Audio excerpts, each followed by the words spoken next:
इसमें जो वे होते हैं उनमें पहला होता है डायरेक्टली रिकर्सन और दूसरा होता है इनडायरेक्ट रिकर्सन। कि फंक्शन रिकर्सन फंक्शन को कॉल करने के टू वेज होते हैं, डायरेक्ट रिकर्सन और दूसरा होता है इनडायरेक्ट रिकर्सन। डायरेक्ट रिकर्सन के केस में जब कोई फंक्शन अपने ही फंक्शन को कॉल करता है या एक्सेस करता है तो उस रिकर्सन को हम कहते हैं डायरेक्ट रिकर्सन। जैसे ए नेम का फंक्शन है और इसी डेफिनेशन के अंदर ए नेम के फंक्शन को कॉल कराया तो हमें अदर फंक्शन की कोई रिक्वायरमेंट नहीं है। जब इसे आप एक्सेस करोगे तो जैसे ही इंटरप्रेटर यहाँ पहुँचेगा वो इसी फंक्शन में जाएगा, वापस यहीं आएगा, वहीं पर ही आएगा, तो ये फंक्शन अपने आप को ही कॉल कर रहा है और अपने फंक्शन के अंदर ही चल रहा है। तो इस रिकर्सन को हम कहते हैं डायरेक्ट रिकर्सन। लेकिन हम ये जानते हैं कि हम एक फंक्शन के थ्रू दूसरे फंक्शन को कॉल कर सकते हैं, जिसे नेस्टिंग ऑफ फंक्शन भी कहते हैं कि हम एक फंक्शन के थ्रू किसी अदर फंक्शन को यूज करते हैं तो उससे कॉल एक्सेस कर सकते हैं, that is a nesting of function. तो उसे कहते हैं इनडायरेक्ट रिकर्सन। इनडायरेक्ट रिकर्सन के केस में इसको समझने के लिए छोटा सा डेमो बनाया। इस डेमो के अंदर हमने सबसे पहले DEF कीवर्ड का यूज करके यहाँ पे ए नेम का फंक्शन बनाया और इसके अंदर हमने B को कॉल करा दिया। दोबारा यहाँ पे DEF कीवर्ड का यूज करके B को बनाया और इसके अंदर A को कॉल कराया। तो जब इंटरप्रेटर यहाँ पहुँचेगा तो ये फंक्शन की हमारी कॉलिंग है, ये फंक्शन की कॉलिंग हो गई। तो जैसे ही कॉल करेगा वो कहाँ चला जाएगा, इसकी डेफिनेशन कौन सी है, B की डेफिनेशन ये वाली है, यहाँ चला जाएगा, इसे वो एक्सेस कर लेगा। जैसे ही वो यहाँ पहुँचेगा तो यहाँ जाके A को कॉल करेगा, तो A को कॉल करके वो कहाँ जाएगा, A की डेफिनेशन पे आ जाएगा। तो वापस यहाँ आने के बाद वापस यहाँ पहुँचेगा, B पे जाएगा। अब B पे जाके वापस वो B पे आएगा, वापस A पे आएगा, तो ये फंक्शन इसको एक्सेस कर रहा है, ये फंक्शन इसको एक्सेस कर रहा है। तो इस रिकर्सन को हम कहते हैं इनडायरेक्ट रिकर्सन। तो रिकर्सन के टू वेज होते हैं, एक होता है डायरेक्ट रिकर्सन, एक होता है इनडायरेक्ट रिकर्सन। इस तरह से हम रिकर्सन फंक्शन को डिफाइन कर सकते हैं। एक इंपॉर्टेंट चीज़ हमेशा हमें ध्यान रखनी है कि जब भी आप रिकर्सन फंक्शन बनाते हैं तो रिकर्सन फंक्शन बनाते समय सबसे इम्पॉर्टेंट चीज़ ये है कि किसी भी फंक्शन को रिकर्सन फंक्शन बनाने से पहले उसकी एंडिंग देना बहुत ज़रूरी है। एंडिंग मीन्स उसकी ब्लॉक स्टेटमेंट कि वो फंक्शन कहीं ना कहीं जाके कंप्लीट होना चाहिए। अगर फंक्शन बीच में रुक जाता है या कंप्लीट नहीं होता है, वो एंडलेसली चलता है, तो वो रिकर्सिव केस नहीं माना जाएगा, वो एक इनफाइनाइट केस माना जाएगा। फॉर एग्जाम्पल, जैसे हमने यहाँ पर एक छोटा सा एग्जाम्पल देखा, उस एग्जाम्पल के मैंने यहाँ पर DEF कीवर्ड के थ्रू फंक्शन 1 बनाया। फंक्शन 1 बनाने के बाद मैंने इस फंक्शन 1 के अंदर प्रिंट स्टेटमेंट का यूज किया और प्रिंट स्टेटमेंट के अंदर मैंने यहाँ पर हेलो फंक्शन 2 डिफाइन कर दिया। ठीक है, मैसेज दे दिया। मैसेज देने के बाद मैंने यहाँ पर फंक्शन 2 को कॉल कर दिया। अब मैंने इसी के नीचे इसी पाइथन के अंदर दोबारा मैंने यहाँ पर एक फंक्शन और बनाया, DEF फंक्शन 2। अब इस फंक्शन 2 के अंदर मैंने यहाँ पर डेफिनेशन के अंदर प्रिंट स्टेटमेंट का यूज किया और प्रिंट स्टेटमेंट के अंदर मैसेज दे दिया यस फंक्शन 1 और यहाँ मैंने फंक्शन 1 को कॉल कर दिया। जब ये प्रोग्राम आप चलाएंगे तो ये प्रोग्राम हमारा रिकर्सन फंक्शन है, लेकिन ये रॉन्ग है। क्यों? क्योंकि इस वाले प्रोग्राम के अंदर कहीं भी हमने एंड सिचुएशन नहीं दी है। तो एंड सिचुएशन नहीं है तो इसका मतलब ये प्रोग्राम कभी रुकेगा ही नहीं, हमेशा प्रोग्राम चलता ही रहेगा, इसकी कोई भी एंड सिचुएशन डिफाइंड नहीं है। कैसे एक्सेस करेंगे? जब इंटरप्रेटर इस प्रोग्राम को रीड करेगा तो रीड करने के बाद सबसे पहले फंक्शन 1 पे जाएगा। जैसे ही फंक्शन 1 पे पहुंचेगा, यहाँ पहुंचने के बाद प्रिंट स्टेटमेंट एक कॉल होगी और प्रिंट स्टेटमेंट मैंने मैसेज दे दिया हेलो फंक्शन 2। तो आउटपुट जो है, उस आउटपुट के केस में जब ये आउटपुट चलेगा तो उस आउटपुट के केस में यहाँ पर लिखा हुआ आ जाएगा मैसेज हेलो फंक्शन 2। जैसे ही इस स्टेटमेंट से वो यहाँ पहुँचेगा तो फंक्शन 2 पे जाने के बाद ऐसा फंक्शन कॉल होगा, तो ये किसकी कॉलिंग है? फंक्शन 2 की कॉलिंग है। जैसे ही यहाँ से फंक्शन कॉल हुआ, कॉल होकर डेफिनेशन पे गया।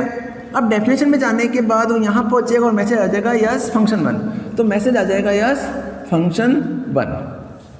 वापस फंक्शन 1 देने के बाद वापस नीचे स्टेटमेंट में गया, यहाँ हमने कॉल करा दी, तो ये किसकी कॉलिंग है? फंक्शन 1 की कॉलिंग है। तो वापस फंक्शन 1 कॉल होगा, तो फंक्शन की डेफिनेशन कौन सी है? ये वाली डेफिनेशन है। फंक्शन की डेफिनेशन कौन सी है? ये वाली डेफिनेशन है। वापस यहाँ पहुँचेगा, यहाँ जाने के बाद वापस नीचे आएगा, वापस मैसेज आ जाएगा हेलो फंक्शन 2, वापस फंक्शन 2 पे जाएगा। जैसे ही फंक्शन 2 कॉल करेगा वापस फंक्शन 2 की डेफिनेशन पे चला जाएगा।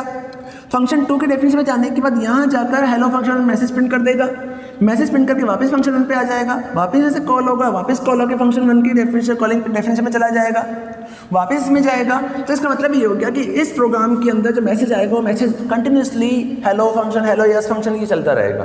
तो इसका मतलब ये हो गया कि इस वाले प्रोग्राम के अंदर हम रिकर्सन का यूज़ तो किया है, लेकिन इसमें ड्रॉबैक ये दे दिए कि हमने इस सिचुएशन में कहीं भी एंड सिचुएशन नहीं दी है।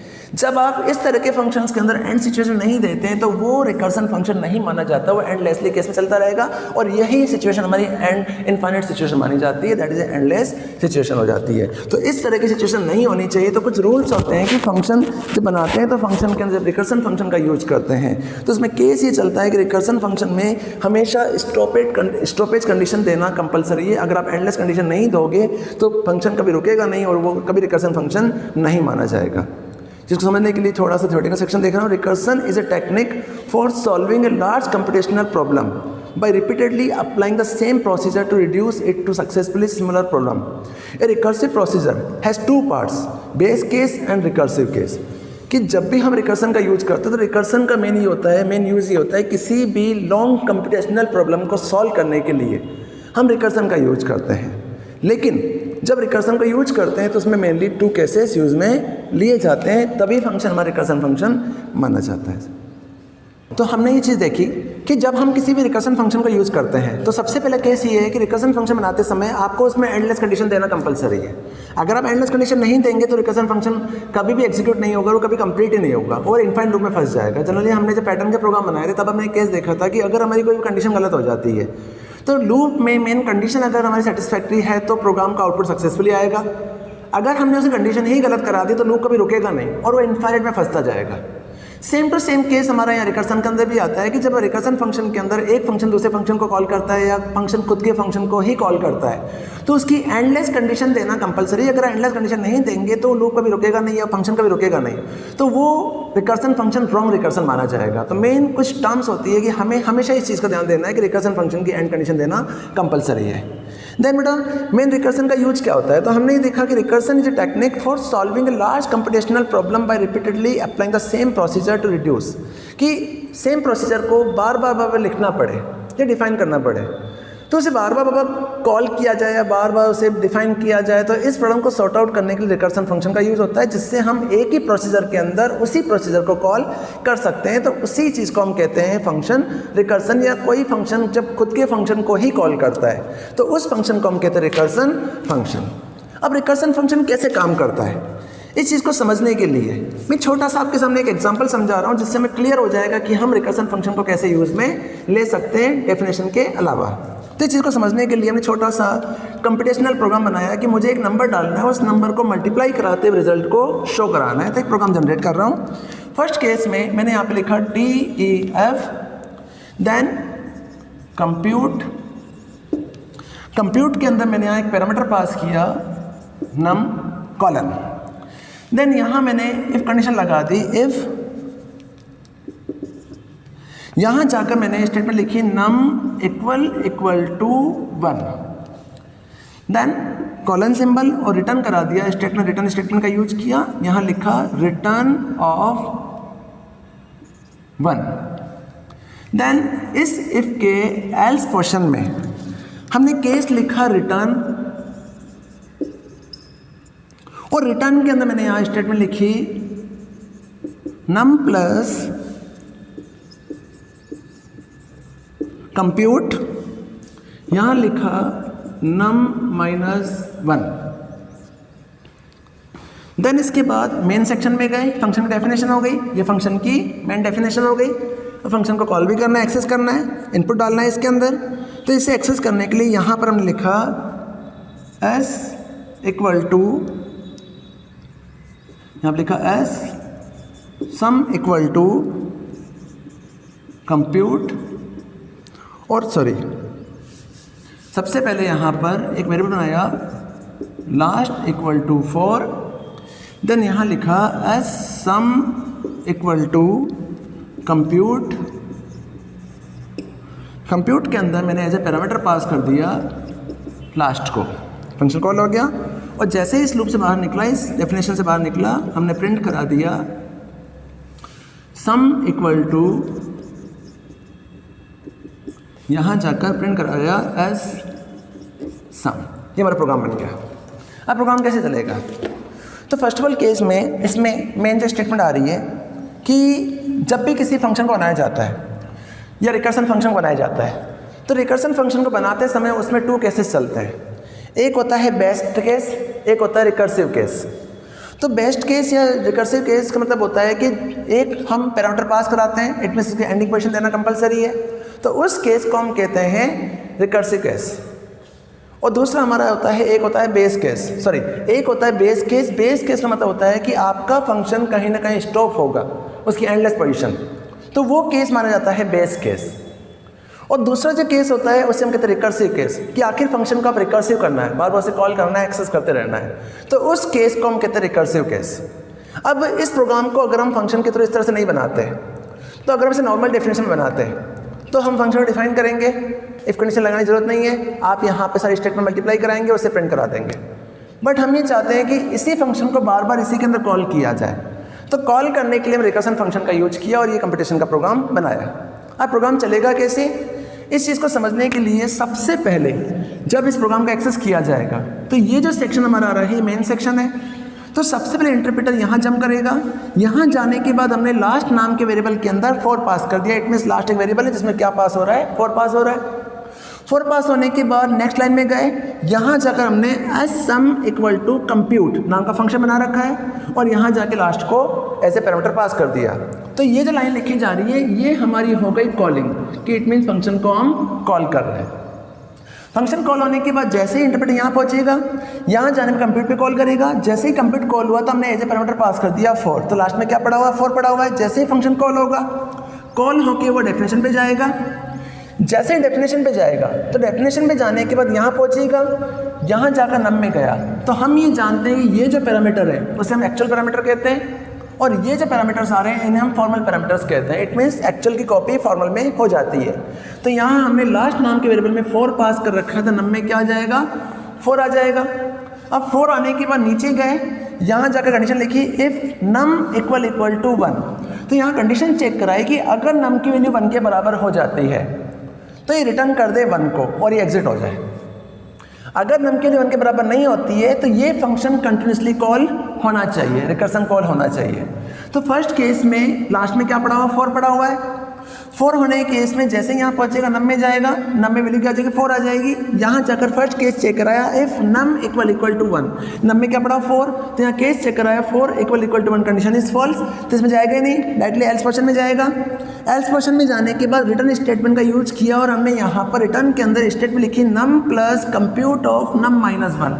तो इसका मतलब क्या हुआ, तो इसका मतलब ये हो गया कि यहाँ पर अगर समझते हैं तो फर्स्ट केस में नम में क्या पड़ा हुआ है, 4 पड़ा हुआ है, 4 प्लस कंप्यूट फंक्शन है, कंप्यूट फंक्शन में क्या लिखा, नम माइनस 1, तो यहाँ पर क्या हो जाएगा, नम में क्या पड़ा हुआ है 4, तो 4 माइनस 1 कितना हो जाएगा, 3 हो जाएगा। तो यहाँ पर क्या आ जाएगा, 4 प्लस 3, ये कैसे हो गया, यहाँ पर नम माइनस 1 कितना हो जाएगा, 3। अब यहाँ पर नम के अंदर 4 ही पड़ा हुआ है। जैसे ही अब यहाँ पे जो कंप्यूट आ रहा है, तो ये फंक्शन अपने आप को कॉल कर रहा है। हम इस फंक्शन को यहाँ से एक्सेस नहीं कर रहे हैं, हम इस फंक्शन को यहीं से एक्सेस कर रहे हैं, यहाँ से एक्सेस कर रहे हैं। तो जैसे ही यहाँ कंप्यूटर पहुँचेगा, यहाँ से वापस कॉल होकर कहाँ जाएगा, अपने फंक्शन में ही जाएगा। मैंने आपको बताया था कि रिकर्सन फंक्शन अपने फंक्शन को ही कॉल करता है। अगर हम इसे नॉर्मल बनाते तो यहाँ ये स्टेटमेंट नहीं लिखी जाती, इस स्टेटमेंट को हम बाहर से कॉल कराते हैं, बट हम इसके अंदर ही कॉल कर रहे हैं। तो जैसे ही कंप्यूट कॉल किया, यहाँ से जंप करके वापस इसमें जाएगा। जैसे यहाँ पहुँचेगा तो लास्ट टाइम नम के लिए 4 थी, तो 4 माइनस 1 कितना हो जाएगा, 3, तो नम में क्या आ जाएगा, सेकंड केस में 3। नीचे आया num equal to 1, condition is false. वापस यहाँ पहुँचेगा, लास्ट टाइम नम में क्या पड़ा हुआ है, 4 पड़ा हुआ है, तो यहाँ पे आ जाएगा 4 प्लस 3, यहाँ पर क्या रहा है, 3 माइनस 1 कितना हो गया, 2, तो यहाँ पर क्या आ जाएगा, 4 प्लस 3 प्लस 2, यहाँ तक आ गया। जैसे ही यहाँ पहुँचा, अब यहाँ पर 3 माइनस 1 कितना हो गया, 2, ऊपर गया 2 equal to num, condition is false. वापस इस सेल्स में जाएगा, जब यहाँ पहुँचेगा तो यहाँ पर क्या हो जाएगा, 4 प्लस 3 प्लस यहाँ पर लास्ट टाइम नम में क्या पड़ा हुआ है, 2 माइनस 1 कितना हो जाएगा, 1, तो यहाँ पर क्या आ जाएगा, 1 आ जाएगा।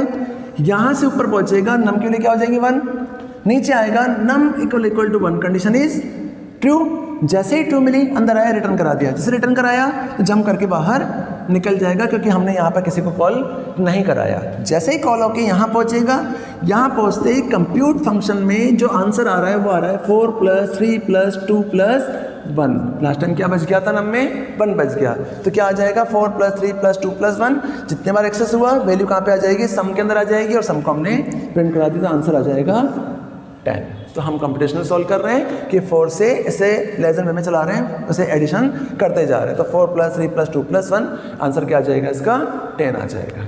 तो ये हमारा प्रोग्राम पे एग्जीक्यूट हो जाएगा। तो मेन जो चीज़ें समझने वाली है वो चीज़ ये है कि अगर हम इस प्रोग्राम को इस तरह से नहीं बनाते हैं तो हम इस प्रोग्राम को नॉर्मल भी बना सकते थे।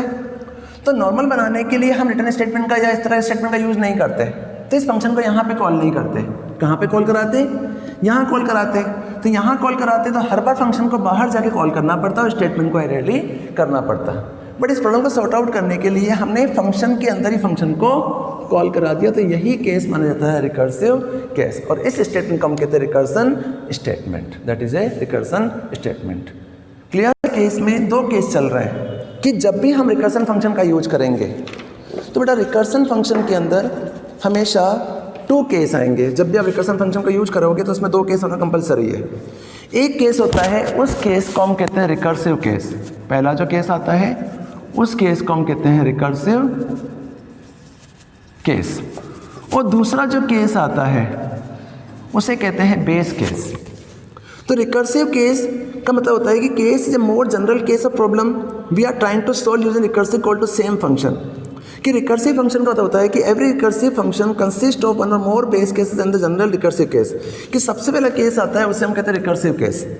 तो रिकर्सिव केस का मतलब होता है कि recursive case is a more general case of problem we are trying to solve using recursive call to same function.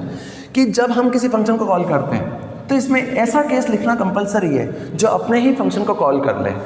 तो इस स्टेटमेंट के अंदर ये जो लाइन हम लिख रहे हैं, ये जो लाइन हम डिफाइन कर रहे हैं, तो इस लाइन को हम कहते हैं रिकर्सिव केस। क्योंकि रिकर्सिव केस नहीं देंगे तो प्रोग्राम कंटिन्यू चलेगा कैसे, अपने आप को कॉल कैसे करेगा? वो तो अदरवाइज नॉर्मली माना जाएगा। और सेकंड जो केस होता है उसे कहते हैं बेस केस। तो बेस केस का मतलब होता है कि base case is small problem that we know how to solve in this case that cause the recursion to end. तो सेकंड केस होता है बेस केस। तो बेस केस वो केस होता है जिसके थ्रू किसी रिकर्सन फंक्शन को हम स्टॉप करते हैं, उससे हम रोक लेते हैं कि जब तक उसे स्टॉपेज पोजीशन नहीं देंगे तो इन्फिनिट में चलता रहेगा। अगर आपने यहाँ रिटर्न में नंबर 1 नहीं दिया होता और नंबर 1 की जगह आपने यहाँ पे 0 भी नहीं दिया, 0 की जगह आपने 5 दे दिया, तो 5 देने पर ही लूप कभी चलेगा ही नहीं, कभी कंप्लीट ही नहीं होगा, कभी भी इसका एंड नहीं होगा। क्योंकि यहाँ पर कोई 5 मिलेगा नहीं उसे, और जब 5 नहीं मिलेगा क्योंकि वैल्यू हमने 4 डाल रखी है तो 4 से ऊपर कभी जाएगा नहीं, तो लूप कंटिन्यू से चलता रहेगा चलता रहेगा चलता रहेगा, कभी स्टॉप नहीं होगा। तो इस केस में हमने यहाँ 1 दे दिया या 0 दे दिया तो हमेशा 1 या 0 ऐसा केस देंगे। तो इस केस को हम कहते हैं बेस केस। और एक फंक्शन के अंदर 1 और मोर बेस केसेस हो सकते हैं। तो इस केस को हम कहते हैं बेस केस और इस केस को हम कहते हैं recursive case. That is a recursion function.